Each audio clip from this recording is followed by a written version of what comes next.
Hello and welcome to Clearance Rate, a full wrap-up of the nation's residential property sales over the last week. And over the last 7 days, we have seen volumes on the rise, with projections they could actually reach a high in the last week of October.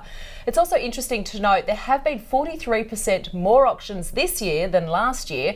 Remarkably, though, the clearance rate has not been affected. New South Wales real estate editor Tim McIntyre joins me now. And Tim, good to see you. How significant will these last 2 weeks of October actually be in terms of the market's performance this year? Well, it will be a bit of a test, Moira, and it is going to keep building towards the end of the year. So it's just we're still heading up towards December, basically, and that's when the numbers are going to go through the roof again.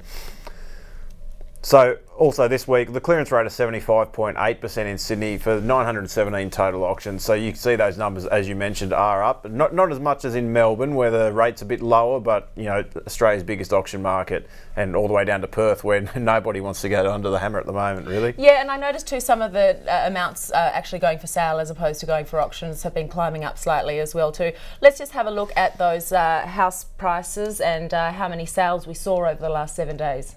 Okay, big sales again in Sydney and Melbourne, pretty much over 4,000 between them, 680,000 in Sydney. So, you know, still hovering up around, getting close to that 700,000 mark for houses. Well, everywhere else is below 500 except for Perth, which is still on the way down. Yeah, of course, the Perth market just retreating a little bit, but still growth for the year up. Let's have a look at, of course, the apartments. How are we seeing selling in terms of what people are doing when they're choosing not to take their properties to auction? Yeah, well, Sydney again, the apartments now heading up towards that 600,000, which they were earlier in the year. Yeah, we always talked about that, really pushing up towards the 600,000. I was freaking out a little bit, thinking, gosh, for an apartment, you can't pay $600,000. But the distance and the amount between what you pay in Sydney for an apartment and a house is really closing in, isn't it? It is closing in, and importantly, apartments in Sydney are now more expensive than houses in all of the other capital cities. So it says a lot, really, about the harbour city and our market here.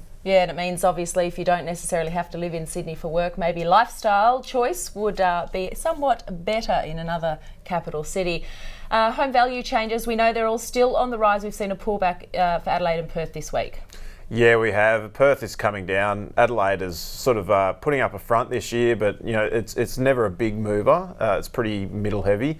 And Sydney, as you can see, up 13.6%, but most of the year it has been up 15 or 16% for year on year. So it's just starting to level out a little bit. And that's now showing that stabilisation that so many property experts and market experts have been starting to talk about, that levelling off in terms of the growth in the price. Yeah, it's a stabilisation, and it's also, this time last year, the market had already jumped quite a bit. So it's quite hard for it to continue growing by that much from each point in the previous year. Yeah, please don't keep going up much more than it already is. Let's have a little sticky beak into some of the homes that did go under the hammer or for sale over the weekend. And what's this one? This one's in Lilyfield. It went for an amazing $295,000 above reserve at auction. $295,000, almost $300,000 more than what the vendor was looking. I remember a day when a house like that was for sale for, say, $300,000. Yeah, it doesn't seem like that long ago, does it? It really doesn't seem like that long ago.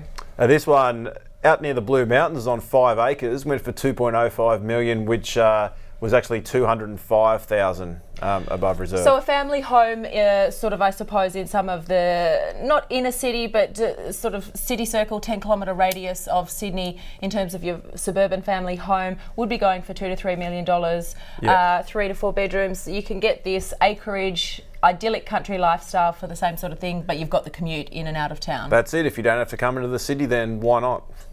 And one more.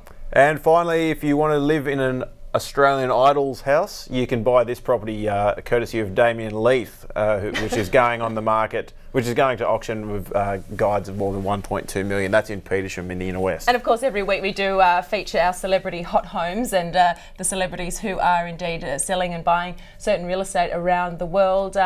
It's a really gorgeous house. I mean, it's very picturesque, and Petersham is, again, another inner city suburb that's been a bit grungy in its day, but is starting to really get the demand these days. Yeah, look, Damien will be standing to make at least $300,000 or $400,000 in profit on it from the last, I think he bought it back in 2011, so he's looking good there. He'll be won't be singing for his supper anymore, Moira. Oh well, that is all we have time for. Join us again next week. Cheers.